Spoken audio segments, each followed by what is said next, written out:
ஆடி மாதம் first day வந்து ரொம்ப சூப்பராக ஸ்டார்ட் ஆச்சு. காலையில் வந்து குளிச்சுட்டு அதுக்கப்புறமா பூஜை ரூம்லாம் ரெடி பண்ணிவிட்டு ஃபஸ்ட்டு வந்து பூஜை ரூம் வாசலில் பார்த்திங்கன்னா இந்த மாதிரி வேப்பிலை தோரணம் கட்டிடலாம் அப்படின்னு சொல்லிட்டு நிறைய வேப்பிலை பறிச்சுட்டு வந்து அதை வந்து பூ கட்டுற மாதிரியே லைனாக கட்டி அதுக்கப்புறமா தோரணமாக தொங்க விட்டுருந்தேன்.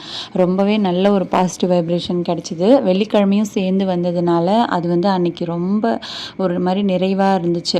ஏன்னா துவக்க நாளே வந்து வெள்ளிக்கிழமையாக வந்ததுனால நல்லா மஞ்சள் இதெல்லாமே போட்டு நல்லா சூப்பராக வந்து ஆடி மந்த்தை வரவேற்றாச்சு. நிலைவாசலில் நம்ம வச்சுருக்கோம் இல்லையா, இந்த உருளி இது எல்லாத்துலேயுமே கூட கொஞ்சம் வேப்பிலை அதுக்கப்புறமா பூ வாசனையான பொருட்கள்லாம் போட்டுட்டு உருளியும் அலங்காரம் பண்ணிக்கிட்டேன். அதுக்கப்புறமா பார்த்திங்கன்னா படிக்கட்டில் நல்லா மஞ்சள் தடவி கோலம் போட்டுக்கிட்டேன். தமிழ் மாதங்களில் தெய்வீக மாதமாக கருதப்படுற மாதங்களில் ஒன்று ஆடி மாதம். சூரிய பகவான் மிதுன ராசியிலிருந்து கடக ராசிக்குள்ளே நுழையும் மாதம் அப்படின்னு சொல்லுவோம்.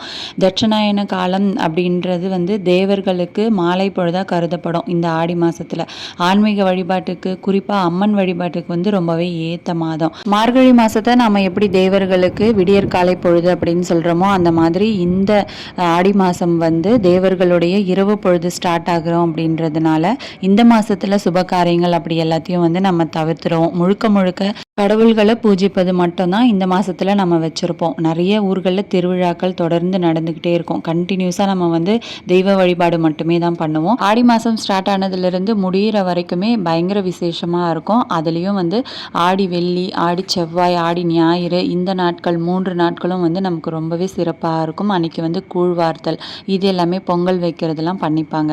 அதுக்கப்புறமா இதையும் தாண்டி ஆடி மாதத்தில் ஆடி கிருத்திகை, ஆடி பெருக்கு, அதுக்கப்புறமா ஆடி அமாவாசை இது எல்லாமே ரொம்ப ரொம்ப விசேஷமான நாட்கள்.